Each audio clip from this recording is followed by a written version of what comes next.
Bom dia, meu povo, tudo bem? Então, Deus me acordou hoje. Posso dizer Deus me acordou? Acho que posso, né? Me acordou de madrugada.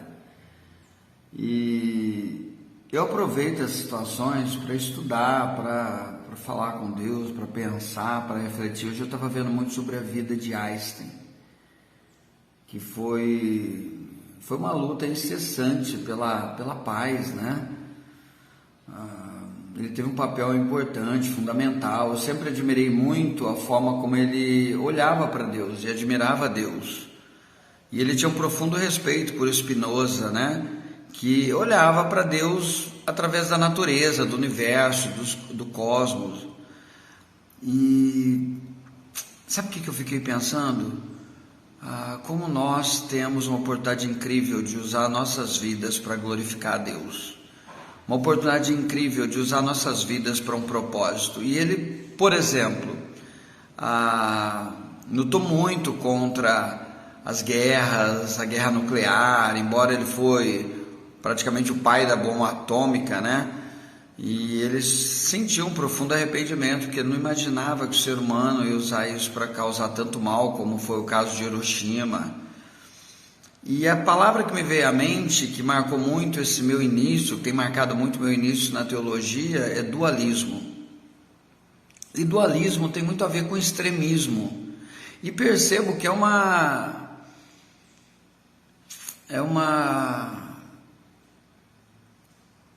perspectiva, é uma forma que eu sempre tive muito forte dentro de mim de pensar. Sempre, talvez por causa da minha mãe, então tudo era um extremo ou outro.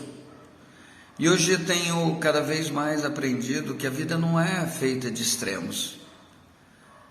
E é tão interessante você pensar, refletir no que o outro pensa, respeitar a opinião do outro, analisar a opinião do outro. E não querer ser o dono da razão, não querer que a sua tese prevaleça, que a sua opinião prevaleça, mas considerar sempre o outro. E eu vi isso muito aqui, estudando hoje pela madrugada. Eu estudei já um pouco de psicanálise, depois um pouquinho de teologia, e agora estava me inspirando com a vida de Einstein. E a pergunta que me chamou a atenção é o que ele pensava sobre Deus.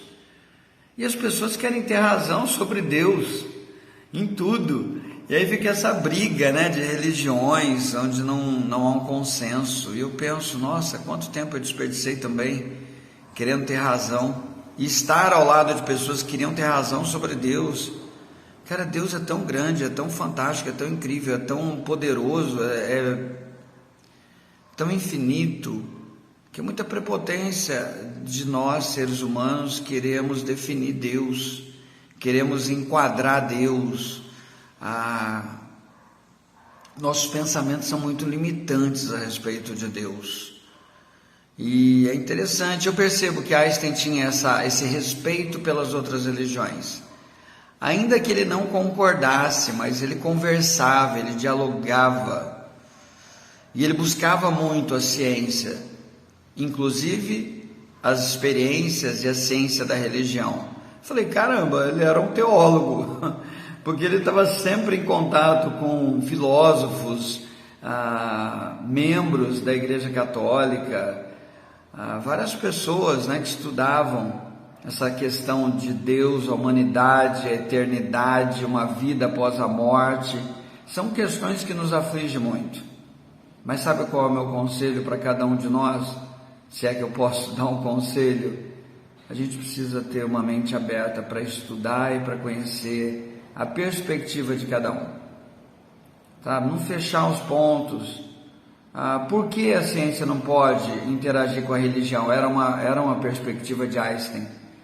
Por que precisamos discriminar a religião do outro? Não existe um ponto aí de convergência em cada situação? Eu tenho a minha fé e eu estou muito certo, muito convicto sobre isso. Mas eu preciso atacar, ser radical, ser dualista, extremista. E estudando agora a história do Antigo Testamento, eu cheguei a um ponto que eu falei, peraí, a história real não é a que eu ouvi, o que eu aprendi a vida toda. Cara, sabe qual é o ponto? Qual é o núcleo daquela história? Exemplo, há muitas questões que o povo de Israel contava para passar, né, aquela história de gerações por gerações, a história era contada de forma oral. Mas qual é o núcleo da história? Esquecendo essa questão de ter que provar que a ciência e a Bíblia, a ciência e a arqueologia, a ciência e a antropologia entram em confronto, divergências. Você parou para pensar que o ponto principal é o núcleo da mensagem? Por que ela foi escrita? Eu estava fazendo uma analogia bem simples. Eu conto histórias da minha vida para o meu filho e eu faço uma alegoria, eu enfeito o pavão um pouco. Sabe por quê? Porque eu não quero que ele olhe para o pai dele ou para a vida do pai dele de uma forma vitimizada. Ele tem que ver que eu passo por dificuldades, mas eu passo com o coração aberto, com o coração cheio de fé, com esperança. E esse é um legado que eu quero deixar para os meus filhos. Não importa se a sua conta está cheia ou está vazia, como você encara a situação que você está passando hoje? Entendeu? Como você encara e como você pode aprender e crescer com essa situação? Então a questão hoje, eu penso muito nisso, em vez de a gente ficar julgando e sendo extremista, a gente precisa ter um pouco mais de amor, compaixão, entender um pouco a situação, a história, o contexto, a educação que o outro sofreu, que o outro passou, e aprender um com o outro. E eu percebi muito isso na vida de Einstein. E eu percebi muito isso mais ainda na vida de Jesus. Em vez de ficar julgando uma pessoa que estava ali se prostituindo, que é uma palavra bem pesada, né? Ele abraçava essas pessoas.